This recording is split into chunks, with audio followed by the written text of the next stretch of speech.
Chris the Nightmare Ariola, and you're watching Mission Boxing Today on YouTube. Heavyweight boxing fans, what's the deal? So this fight kind of flew under the radar. Happened about 3-4 days ago. Oscar Rivas improves to 20-0.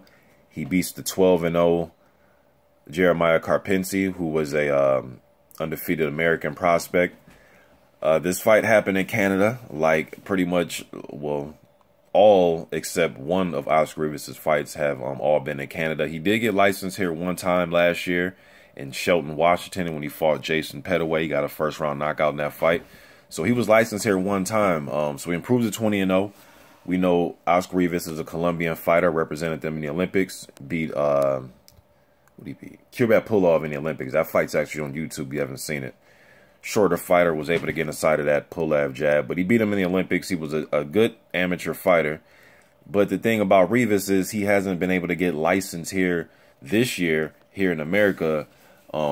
He tried to get a fight with Gerald Washington. That fight fell through. He failed the eye exam, so he couldn't get licensed in California. Then he was trying to get on the Deontay Wilder, Chris Ariola undercard against Amir Mansour, which I thought would have been a fantastic fight. Mansour versus Rivas, the style clash. Both kind of resemble each other. I thought that would have been a great matchup, but he couldn't get licensed in Alabama. We know he's had surgeries on his right retina, on his eyes, so he just can't get a license here, you know. Like I said, man, I don't want to see nobody go blind, so I'm not sure why Canada is able to give him a license when he can't get licensed in even Alabama. And Alabama's not really known for boxing like that, the way California, Nevada, some of these other states, you know, in their commission. So you can't get one in Alabama, man. I'm not sure you'll be able to get one anywhere. Although he did get the one in Shelton, Washington last year. So I don't know, man. Some of these commissions, I just don't think they'll give him his license. But with that said, though, I think somebody should go up and fight him in Canada at that beautiful Bell Center, man. That is a very good venue. Some of you guys seen Donna Stevenson perform there, Thierry Jean, Jean Pascal. So I think it's a very good venue, man. Don't see why nobody wants to go up there and fight him.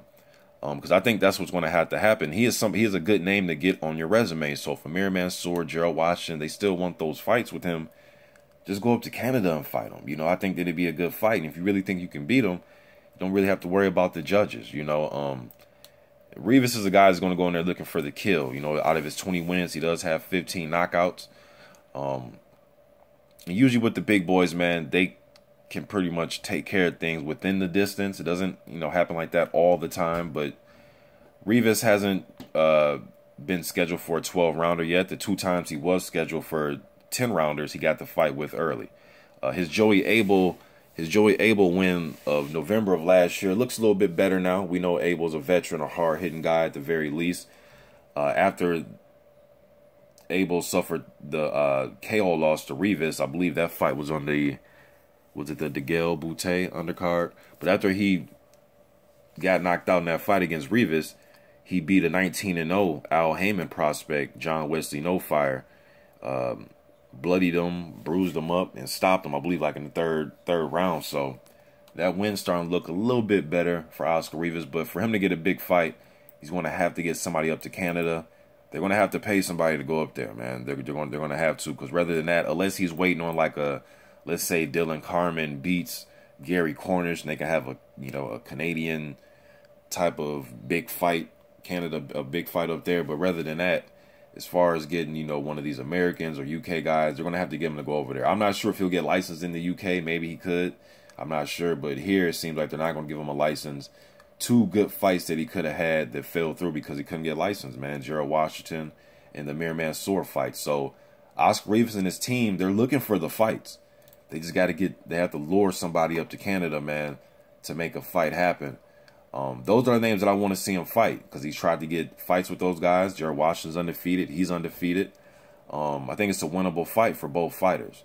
The Mansour fight, I think, would have been just all-action TV. If there's any fight that they should bring up there, I think it should be that one. Just based on the styles, I think a fight like that has more of a chance ending by knockout, just based on their styles. You know, I'm not sure if some of these other prospects that are rated around him will go up there. You know, guys like Otto Wallen, Michelle Wallace. Ajit Kabayel, the German kid, so who just beat one of the Lewandowski brothers. So just getting us out there, man. Oscar Rivas picked up a victory in the last few days, and it went undetected. Nobody really noticed. Didn't hear about it, so I looked him up and see what was going on with him. So just getting the news out there. If there is a guy that you would like to see go to Canada to fight Oscar Rivas, please leave it in the comment section.